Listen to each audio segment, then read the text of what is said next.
Hello বন্ধুরা, তোমরা সবাই কেমন আছো? আশা করি সবাই ভালো আছো। ছোটবেলায় আমরা গল্পে পড়েছিলাম কলিঙ্গ দেশের ঝড় বৃষ্টি 7 দিন হয়েছিল, কিন্তু আমাদের গ্রামে 3 দিন ঝড় বৃষ্টিতে সব তোলপাড় হয়ে গেল। কলিঙ্গ দেশ কিনা জানি না, আমাদের এখানে এমন জল হয়েছে যে চারিদিকটা ভেসে যাচ্ছে। কি হবে ভগবান জানে। একটুখানি বাইরে ভিডিও করতে গেছি, এত জোরে ঝড় বৃষ্টি শুরু হয়েছে, দাঁড়ানোই যাচ্ছিল না। তারপরে আবারও আমি বাইরে গেছিলাম, সব গাছ দেখলাম পড়ে গেছে।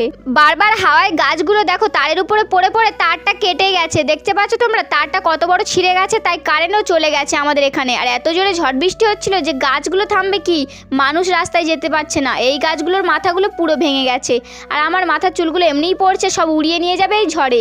খাল আর পুকুর তো পুরো এক হয়ে গেছে, তোমরা তো দেখতেই পাচ্ছ। আর এই যে লাউ গাছটা দেখছো আমাদের ঘরের পিছনে বসিয়েছিল, আর এ তো পুরো ঝড়ে ঘরে লাইটিং হয়ে সামনে পড়ে গেছে। তার জন্য বাবা এটাকে ছাদে তুলে দিল। ঘর আছে নাকি প্লাস্টিকে মোড়া পুরো প্যান্ডেল আছে বুঝতেই পারছি না, সব প্লাস্টিক ছিঁড়ে গেছে এই ঝড়ে। আর এটা দেখো, আমি একদম ঘরে বসে বসে বড়শি ফেলবো বলে চিন্তা করছিলাম, জল দেখো দুটোই একই হবে।